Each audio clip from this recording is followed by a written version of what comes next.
Hello दोस्तों, मैं मुकेश शर्मा आपको एवरेज से रेशियो से रिलेटेड प्रॉब्लम्स को सॉल्व करने के लिए बताएंगे। रेशियो की जो प्रॉब्लम होती है, ये प्रॉब्लम देखिए जैसे दिया है A ratio B equal to 1:2 and B ratio C equal to 3:4। Then निकालना है A ratio B ratio C. तो ये सब लोग मतलब अब छोटे बच्चे भी निकाल लेते हैं। जैसे सिंपल दो तरीके इसके हम बताते हैं। ऐसी प्रॉब्लम को सॉल्व करने के लिए दो तरीके बताते हैं। जैसे देखिए क्या होता है, पहले ए रेशियो बी और बी रेशियो सी। तो सबसे पहले हमको ये देखना होता है कि यहाँ पे ए बी है तो यहाँ बी सी होना चाहिए। अगर सी बी है हमारा तो इसको हम पहले कर लेंगे। अगर मान लिया यहाँ सी और बी दिया होता तो हम इसको बी सी करने के लिए इसको पहले बी लिख लेते, वहां सी लिख लेते, तो ये 4 3 3 4 हो जाता ना। ठीक है, लेकिन हमारे पास ऑलरेडी बी और सी में दिया है, ए बी बी सी में दिया है ना। तो सबसे पहले हम क्या करेंगे, हमको A ratio B ratio C अगर निकालना है तो ये देखिए, ये सिंपल सा एक तरीका ये होता है इस तरह से, इस सेकंड स्टेप ये होता है और थर्ड स्टेप ये होता है।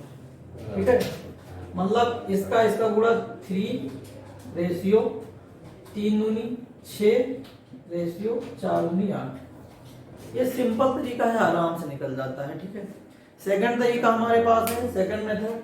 दूसरा मेथड क्या है कि A ratio B ratio C अगर हमको निकालना है तो ए के नीचे क्या है, ए 1 और 2 इसको लिख लेते हैं। उसके बाद बी के नीचे वाला 3 दिया है, यहाँ पे 3 लिख लेते हैं और 4 लिख लेते हैं।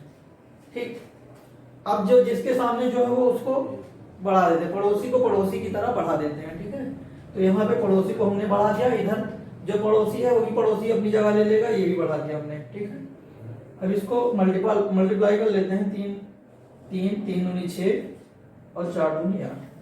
तो इस तरह से दोनों तरीके से सेम रेशियो आया, मतलब A ratio B ratio C हमारा क्या आ गया, A ratio B ratio C equal to आ गया 3:6:8। तो इस तरह की प्रॉब्लम छोटे बच्चे भी कर लेते हैं, मतलब छोटे बच्चे क्या, मतलब जो कंप्यूटर हैं लगभग सबसे जान में।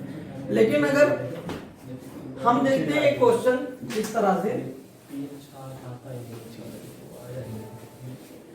एक देखिए प्रॉब्लम है, दिया है if a upon b plus C ना, a upon b plus C equal to 2/7 ना।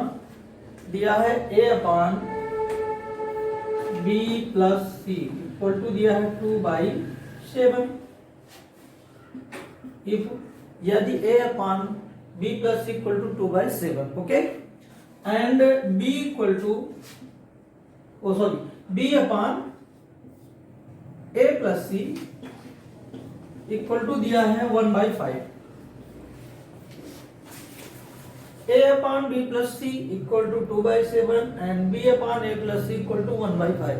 देन फाइंड करना है क्या, then a ratio b ratio c equal to क्या होता है। तो मेन हमारा यही पर्पस था इस क्वेश्चन को बताने का कि कैसे होगा ये। ठीक है, तो सिंपल सा तरीका है, हम सिंपल से तरीका बताते हैं इसको, मतलब ज्यादा से ज्यादा 30 सेकंड लगेंगे इसको क्वेश्चन को सॉल्व करने के लिए। बाकी हम बताते हैं कि कैसे सॉल्व किया जाता है। इस क्वेश्चन को जब परीक्षा में लोग देखते हैं तो अक्सर लोग छोड़ देते हैं, लेकिन आज से नहीं छोड़ना है। ठीक है, देखो बताते हैं कैसे क्या होता है। दिया है a upon b plus C equal to 2/7 और दिया है b upon a plus c equal to 1/5। अब देखो इसको जोड़ेंगे तो 9 आ रहा है, ये जोड़ेंगे तो इसकी वैल्यू जो है, जब जोड़ेंगे तो 9 आ रहा है, और इसको जोड़ेंगे तो 5 1 6 आ रहा है ना।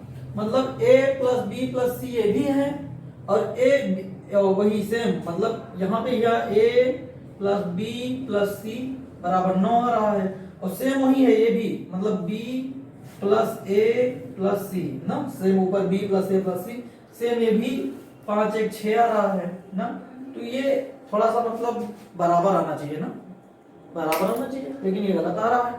इसका मतलब इन दोनों को ऐसा हमें बनाना है कि एकदम दोनों सेम आने लगे। ठीक है, तो इसके लिए हम क्या करेंगे, देखो अगर इसमें हम 3 से गुणा कर दें, ठीक,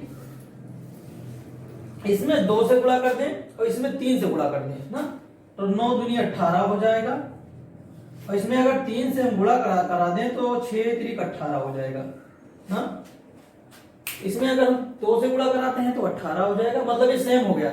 जब वहां पे सेम हो गया तो वही हमें भी यहां भी करना है, तब ये भी सेम हो जाएगा ना, ये भी सेम हो जाएगा। तो इसमें मैंने किससे गुणा करा, 2 से, तो यहाँ भी 2 से गुणा करा दो और ऊपर नीचे दोनों कराएंगे ताकि रेशियो में इफेक्ट ना पड़े, ठीक है, ऊपर नीचे दोनों कराएंगे इनटू 2। तो ये आ गया 2 2 जा 4 और 7 दूनी 14, तो ये 4/14 हो गया, मतलब 14 4 18, ठीक है। इसी प्रकार से इसमें 3 से यहाँ गुणा करा, मैं 3 से यहाँ, तो इसे अगर 3 से गुणा ऊपर नीचे कराते हैं हम, तो यहाँ आ गया 3/5 15 और 15 3 18, ठीक है। मतलब दोनों का सेम वैल्यू आ गई ना, बस सिंपल तरीका है, वही लिख लेते हैं, a/b मतलब b प्लस c ना। अब देखो यहाँ से a की वैल्यू 4 दिख रही है, तो a ratio b ratio c क्या हो जाएगा, a की वैल्यू हमें दिख रही है 4, तो यहाँ लिख देंगे 4, ठीक है। अच्छा शो नहीं कर रहा होगा, दिख नहीं रहा है, थोड़ा सा ऊपर कर देते हैं हम, ठीक है। अब इसको हम तो इरेज कर देते हैं, कोई दिक्कत है नहीं ना, इसको हम इरेज कर दे रहे हैं, यहाँ पे हम लिख देते हैं ना इसको, ठीक है। अब क्या दिख रहा है, देखो यहाँ पे a ratio b ratio c find करना था हमको।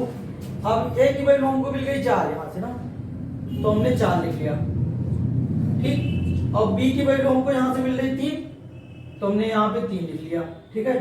और उसके बाद देखो किसी में से भी घटा दो, a की वैल्यू 4 है, ठीक है, और c की यहाँ से देखो, यहाँ से भी घटा सकते हो, यहाँ से अगर 3 घटाएंगे, देखो b की वैल्यू हमें 3 मिल गई है, 3 अगर घटाते हैं यहाँ पे तो यहाँ पे आ जाएगी 11, ठीक है। अगर यहाँ पे वैल्यू अगर घटाते हैं a से, 15 में से 4 घटाएंगे तब भी आएगी वैल्यू 11 ना। अब पता चल गया ना, देखो अब हमें a ratio b ratio c की वैल्यू तीनों पता चल गई, मतलब a ratio b ratio c equal to क्या हो जाएगा, 4 रेशियो 3 रेशियो 11, ठीक है। अब हमें चेक करना है हमारा आंसर सही है कि गलत है, ये फाइंड करना है। तो 4 3 7 और 11 7 18, ठीक है।